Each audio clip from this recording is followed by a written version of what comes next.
About the affluent and the poor, we frequently hear glories of the wealthy and difficulties of the underprivileged.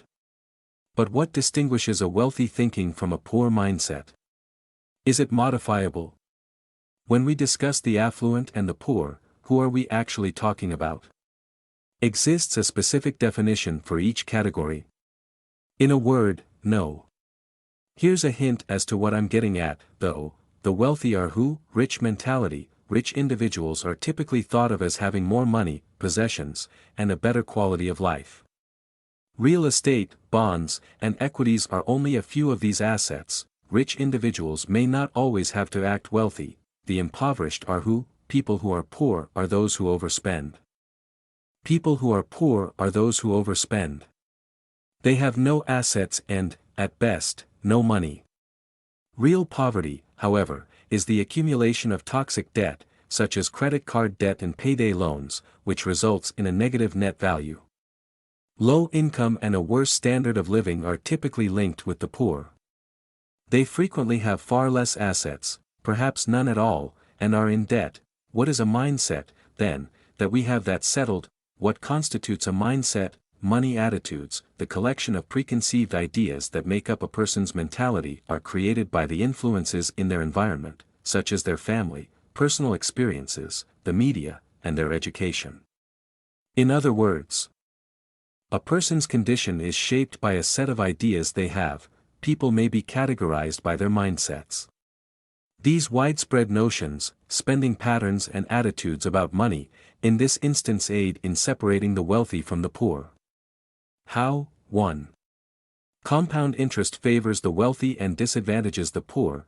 The rich have grasped a very straightforward principle: money produces money, and the money that money makes also makes money. This understanding is the underlying mentality difference between the affluent and the poor. While the impoverished view money as something to be earned, the rich view it as an opportunity. Rich, it's believed that wealthy individuals make their money work for them. A wealthy individual would invest some of their money as opposed to simply working and depending on their pay. Rich people benefit from compound interest. This is due to the fact that it will ultimately transform $1,000 into $10,000.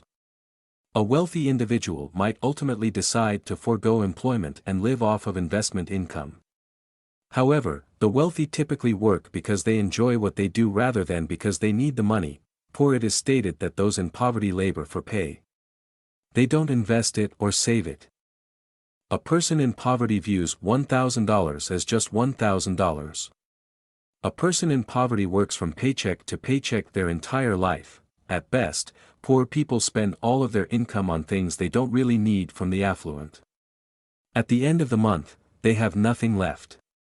Impulsive purchases: poor individuals spend money on both wants and needs. A person in need who has ran out of milk, for instance, will leave Sainsbury's with more than simply a carton of milk. An impoverished individual overspends.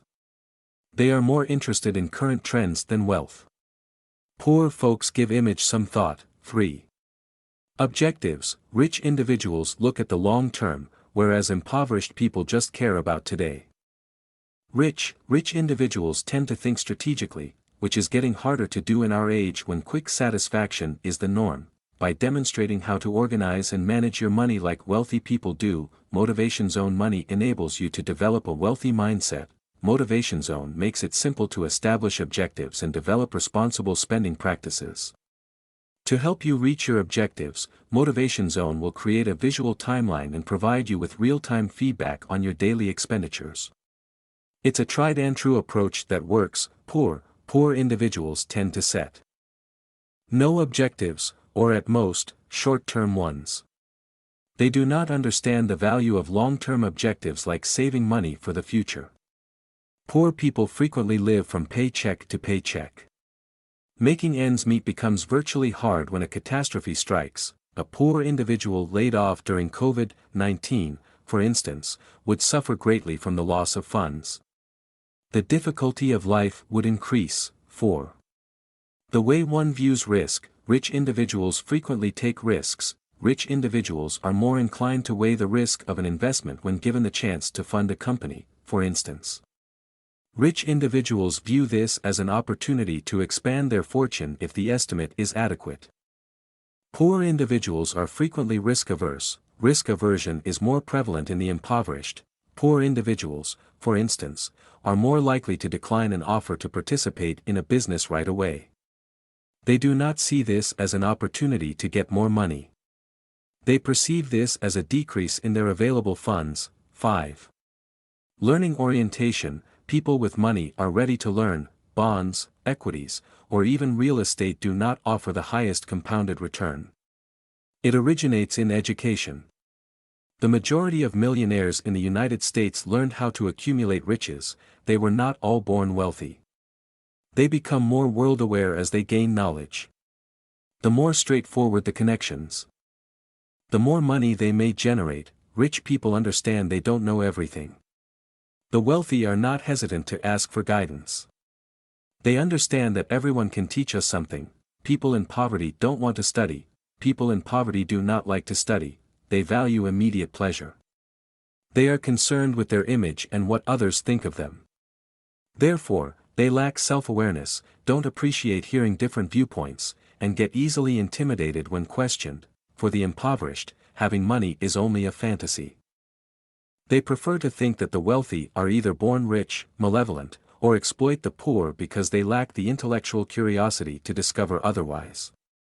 They are unaware that their lifestyle choices are the main reason they are impoverished. Conclusion: this is essentially a manual. You might be wealthy or impoverished. You could possess traits shared by the wealthy and the impoverished. And, to be honest, that is okay. Understanding where you are and how you want to proceed is the first step. What kind of mentality do you have? Do you want to work for money or do you want to make money work for you? The decision is yours. Nobody cares about your finances as much as you do. In the end, I really believe in the saying, be the change you wish to see. Start now because it's never too late. If you enjoyed watching this video, please consider subscribing for future content. Thank you for your support.